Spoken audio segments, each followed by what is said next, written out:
Yeah, it's all calibrated, ready to go. 50.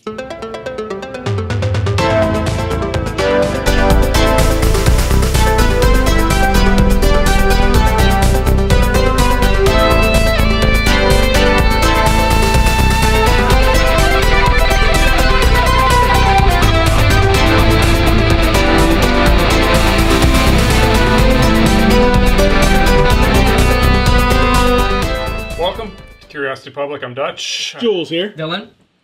Welcome to another episode of our Ultimate Spirits competition, our quest to review every sipping spirit on the face of the planet and subject it to our crazy hard 100-point scoring system. And in this episode, Springbank. Yeah. Very bright, colorful box. It's not that bright. It's not that bad, but we're going to review it. Anyway, let's talk about Springbank 15. This kind of has some heat. This is one of those internet famous whiskeys, I feel like. You know, Reddit, if you go on Reddit, everybody's like, Springbank is the best thing ever. I mean, I gotta say, it's a good looking bottle. Look at that box. That's a box, though, bro. It's a good looking box. I mean, yeah, you keep bringing up Reddit, but, you know, this was kind of one of the best kept secret amongst whiskey lovers for a very long time, even before the internet. Like, That's true. If you go on, like, you know, BBS and things like that, you know, this was around. Is that BlackBerry? Bulletin board system? BBM? He had a BM earlier. But so Springbank, the one interesting thing I do know about it is that it is independent. Like, almost all the big name Scotch out there is owned by one big company. You think like, you know, Glenmorangie owning all kinds of things, Ardbeg and other brands and things like that, and all the other ones are owned by these conglomerates. You know, from what I understand, Springbank is one of the few of the independent ones, right? Mm. And this is their 15-year expression. I don't know a ton about it. Dylan's got some info. I have heard people rave about it and say, you know, it's better than even their 18 and much better than the 10 and the 12. And they do have some special release ones out there with different kinds of oak and different kind of barrels, but this is the regular release 15-year-old. Price point, I picked this up for $130. And On Craigslist? No. This is a 2019 bottling, it says on the back, and 46% alcohol. So I'm going to get us poured. Dylan, what do you got? Yeah, I love talking about Springbank because the marketing is essentially non-existent, right? Most people know this either through word of mouth. Well, back in the day, before the internet, I mean, we grew up before the internet came to fruition. And it used to be a discussion in bars and things like that amongst whiskey connoisseurs, right? And most people don't know about this because the big dogs market the hell out of everything else. You don't see this a lot. This is really, really kind of just word of mouth, peer-to-peer discussion, and that's how it is famous amongst whiskey drinkers. One of the things that's interesting about this is you guys love Mackenzie, right? And it's a great analogy because Mackenzie, it's, you know, grain to bottle. Yeah. And this is basically that. Yeah. And so I felt like... Well, they source some of their grain, but they do a lot of it on their own. Right. So Mackenzie is like this. Yeah. And in that, you know, they malt, they kiln, they mash, it's barley, and, you know, they do a lot of that stuff. They always use the description... The description that they use is like old school. That's what they kind of talk about. Now, there's a downside to this in that because it's so like, you know, manual and all that, some argue that there's some inconsistencies amongst the batches, right? And one of the analogy that I use is like Cuban cigars. The only thing that's consistent about Cuban cigar is its inconsistency. Yeah. But yet people love it, right? Yeah. People love it. And so I think that it reminds me of that kind of feeling when I'm drinking something like this. So very interesting. And it's ex-bourbon, ex-sherry, no color, distilled 2.5. Yeah, I was going to point that out because on the bottle it does say it's free of artificial coloring and not chill filtered. So non-chill filtered. Non-chill. All right. Let's get tasting. All right. We just finished scoring it. We haven't discussed it at all. I don't know what you guys scored it, but I gave it a 77. Wow. I gave it a 79. Wow. I gave it an 80. Oh. Well, I gave it an 80. We're not too far off. I mean, there's a couple categories I really struggled with, so I'd like to talk it through. I feel like my score could evolve. You know what the thing is? It's really a unique offering, I think. Yeah. It's very, very... Man, well, it's so here's good. What I'd say is my experience drinking it, it's almost like our scoring system can't take it into account what happened. Right. I agree. I know what you're talking about. Yeah. We'll get into it, but let's kick it off with aroma because I am completely underwhelmed by the aroma. I gave it a 6. I gave it a 9. I really can't give it anything.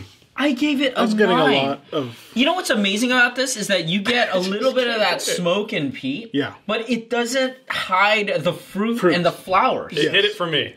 It completely hit it. I wasn't getting that much flour, but there's definitely a fruit component, and I was able to pick out like a pear for whatever reason. Yeah, pear really stood out to me. I got the stone fruits. I got the ripe summer fruits. Yeah, I wish I could get it. You know what?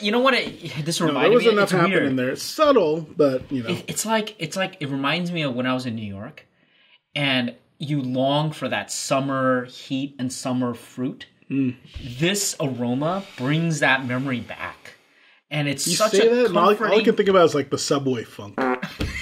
Wow, it's comforting. It's comforting.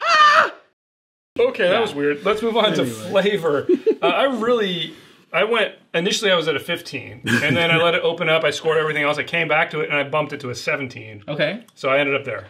I gave it an 18. I went through a similar journey as you, Dutch, and I ended up back at 15. Really? Okay. Yeah. Really? Because, I mean, it's weird, and I talked about this whole evolution thing, and from palate to finish, it does like a 180. You're right. It's so incredible what it does. Yes. You're right. And for me, the reason that really knocked it was because there's a funk that was happening that I couldn't really describe. But here's what happened. So when I came back to it, what happened was it was almost like the finish was still lingering. So I got the smoke and that kind of heat that's on the finish, and I got the fruit on the next sip that mixed with that. And then I was like, oh, okay, now I get it. Now I'm getting all those flavors at once. And then on the finish, that it just kind of does that whole thing again. So it was enough for me to. It's a weird cycle. Definitely, like the funk is what really stuck out in my mind, which is why I still kept it at a 15.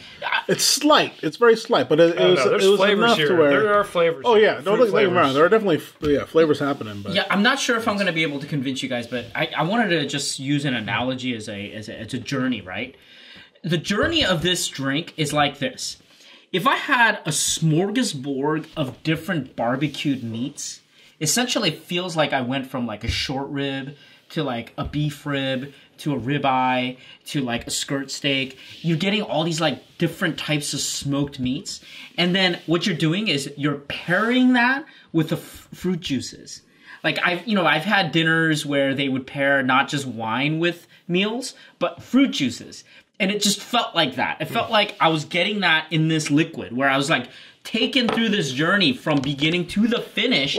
And I gave it an 18 because I felt like it provided everything that I wanted. Where it lacked, why it was not perfect, was because it wasn't as bold as I would like. That's the only thing that was missing. The fruit flavors are not very bold. Right. They're very subtle. So let's do this. So I want us to come back to this at the end. I want everybody to taste it again once we're done and just see if it's opened up and you pick anything else out. Sure. So we'll come back to it after we get through the end of the scoring system. All right. Body. 7 for me. 7. 8. It was... No, man, there's a nice coating there that happens. It's not bad. It's not bad. Great. It's a 46%. Yeah, it wasn't the most syrupy, kind of rich. It's above average, though. Yeah, it's above average. Yeah. Way above average. Okay, complexity. I mean, because of that whole experience that I had with it, I give it an 8. Me too. Very interesting. 8. Yeah, I waver from 8 and a 9. Yeah, me too. Yeah, I thought it was extremely complex. The only reason I didn't give it a 9 or a 10, I think it really had to do with that subtlety, more of the subtle. Some of the stuff I couldn't pick out. Well, I couldn't name it. Let me tell you why I'm thinking about going up from my 8 is because I explained that evolution that took place and how this is it's like a Jekyll and Hyde drink almost. In the finish and the palate, just kind of having such strange evolution. I feel like you're right. Maybe that needs to be taken into account in complexity. Okay, you convinced me. I was like on the border anyway, so I'll go to the 9. Like I am too. I'm going to be at a 9. Yeah, yeah. Well, you convinced me in a different category. Okay. Well, let's move on then. Maybe we'll get there. Let's get to balance. I mean, ironically, for all those reasons, was one of the reasons that balance was only a 7 for me. It was because it was like an asynchronous tasting experience. That makes sense. It does. What would you guys give it? Let's get our scores first. I give it a 7. Okay, so I gave it an 8. Okay. I gave it an 8 because I get you. That's the reason why it's not a 9 or a 10. Yeah. But it's asynchronous if you look at it from a kind of a fourth dimension perspective. But within the specific like points in time, I think it's balanced for what it is. Like the experience at that moment, not bad. And then the next moment, again, not bad. Right, like, but I guess the thing is at any moment drinking this doesn't add up to the entire experience of it. You know, if that makes sense? Like, it's hard to explain, but for me, the sipping on it and then sitting for a minute and reflecting on it is a much greater experience than just the sip. Wow. I mean, you could tell how unique this is. It really is. Wait, hold on. You're rationalizing your journey based off of an 80s movie? Star Trek, dude. Star Trek. You gotta think fourth dimensionally, man. Okay, let's move on to finish. This was the first category I wrote down. I give it a 9. This was incredible for me. I give it an 8, but... I give it an 8 as well. Man, I took my first sip, I got the sweetness, and then all of a sudden, wham! Just like explosion on the finish, that first sip. And I mean, mostly smoke, but you know, there's little bits of other things in there. And just because of the intensity of it and how much it took me by surprise, it just blew me away. From a flavor experience, it was a 9. No, I docked it off from perfection because of the word you had used earlier describes it perfectly. Asynchronous, because that's what I was getting on the finish. Fair enough. It wasn't consistent enough where, you know, but there was so much happening. Like on one drink, you know, like I would get like the long finish and it's smooth. And then on another one, I'd get like a punch. But here's the thing. Why it sold me on a 9 over anything else was... Okay, honestly, like the intensity of it was almost enough. But then, like I explained before, is like when I took my next sip, that finish was still there, and it made that next sip that much more interesting. But it was so different. I agree, but it worked for me. Okay. I gave it an 8 because I think the older variations of this would get a 9 or a 10. Fair That's enough. why, yeah. We'll have to see. Moving on to uniqueness, out of 10, I gave it a 9. So this is where you convinced me to go up. I give it a 9 as well. Yeah. I originally had an 8. I have no idea why I only gave it a 7. Yeah, why? I need to go up. Yeah, I think I think I wrote it wrong. I think this was a 9. But okay. I just kind of looks like a 7 to me, but I think it's a 9. So yeah, this would fail. Yeah, I don't know why it was a 9. So try. All right, we agree on that one. Just a unique experience for everything we've said. Totally. Drinkability, it almost is too intense for it to be much higher than a 7 for me, so I did end up at a 7. The intensity is why I give it an 8, in fact. The intensity and all of this is why I gave it a 9. Because this is... You want the punch! Yeah, I love the punch. I love stuff that's just like, you know, in my face. You know, it knows what it wants to do. I don't like wishy-washy garbage. You know what? Do it or don't. Do or do not. There is so why isn't it perfect though? I think it has still slight touch of harshness in some places that the older age version of this smooths out quite nicely. So that's why it's a little bit less than perfect. Fair. And it's the same thing. The reason why the uniqueness was a little bit, it's not perfect. All right, let's move on to aesthetics. I gave it a 4. I give it a 4 as well. I like the bottle. I give it a 3. I like the cardboard box as well. Who uses this green? This box as well as I thought. The green stands out. I'm colorblind, alone. so that's exactly right. So you get that point. I think so. We can add a handicap there, plus 2. All right. It's all right. It's all right. Well, let's move on then to value. At $130, I do think it's a little bit steep. I appreciate the fact that it's independent. I did end up at a 3. It's steep, dude. What? Macallan 15 is going to be this. Yeah, Macallan is an outlier, though. Macallan's an outlier, though. Yeah, dude. I don't know, man. Come on. I gave this a 4 anyway. I think it hits right on the mark where it should be. At a 15-year? No. Okay, you guys considering are crazy. the age, let's think about this. Years. 10 years per year. Yeah. 150 would be the average. Right.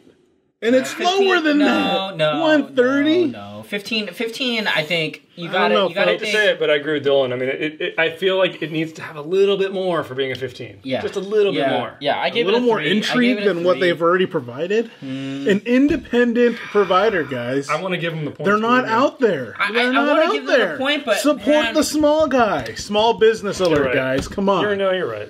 2020. You're right. It's a 4. It's a 4. You're right. Come on, Dylan. You gotta go up on I gave it a high score, man. I can't. An independent company that doesn't have the buku million bucks behind it. I get it, but you still have to think about your money, right? And you go like, and they're spending it on the dram and not on marketing, and yet they can hit this high. There's too many things out there. They can hit this high. I don't know. You're going to add this to your collection at 130. You're not breaking the bank. Yeah, you got a point. 15 year. I'm thinking of the other 15 years, like your Glenn Farkless or your. Well, you got to think about the peated ones, right? You're going to. So are you telling me like Ardbeg, $150? It's a different experience. Different, yeah. I agree. Yeah. With the name and the people behind it. It's not a 2 or 1. An independent. He's right. For an independent, it's impressive. It's impressive. That's really impressive. Come on. Fine. Fine. Okay, I get a 4. Okay, fine. All right, guys. I got to recalculate my total score here because I don't know where I ended up. So we almost forgot. We never did our retaste. Yeah, let's do it. Let's do our retaste and see if anybody changes anything on flavor. I mean, you say retaste. I've been tasting it the whole time, so... If anything, I would give it even a higher score, man. It's just opening up to I agree. Amazing it is opening up. Sweetness. The fruit flavors open up. I kind of want to put some water in this, actually. See what happens. Let's see. I got the Curiosity Public Ultra Pipette. How do I do this? Yeah, let's see how this works. You just put it in the water. Can I put it in this? Yeah, and then just click. This has not been sterilized, folks, by the way, so... Yeah, and then, yep. Look at that. Whoa. Yeah. That's right, too. You want my water? Yeah, sure. This is tainted water, man. That's just 50 microliters. Give me that COVID, baby. There's some COVID for you. Some COVID for you. Look at that. Let's try. Perfect drop.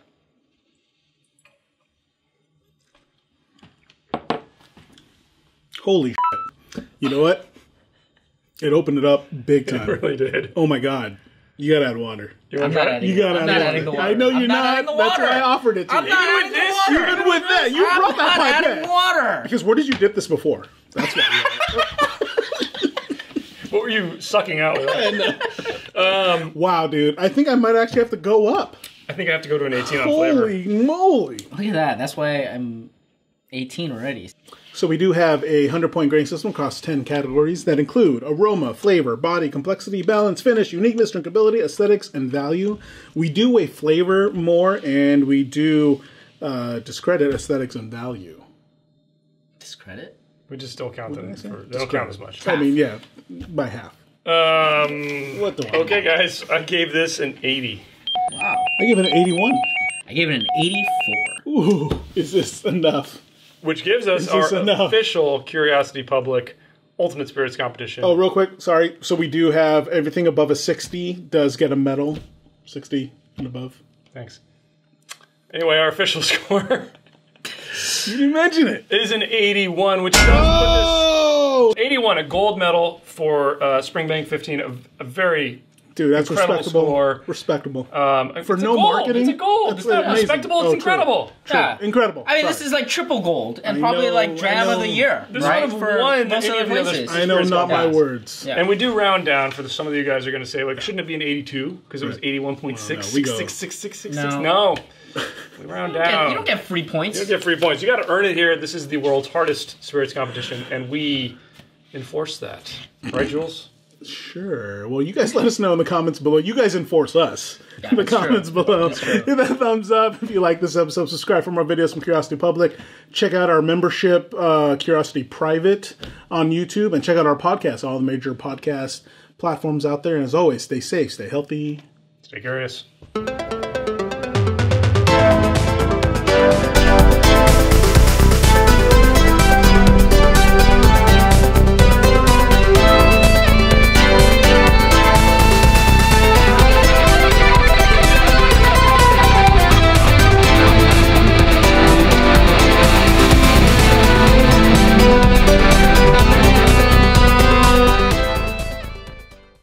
In fact, is there anything with the origin of the name? It just gets better, man. Is there anything with the origin of the name, though? Kind of curious. Curiosity Public. You're talking about our name or Springbank? No, Springbank. I would imagine that this is an area called Springbank. Is it? I mean, I'd love to know. I don't know. Campbelltown? Oh, it's from Scotland. Wow. There you go. Wow. I had you for a second, huh? You did. That's usually what I would say.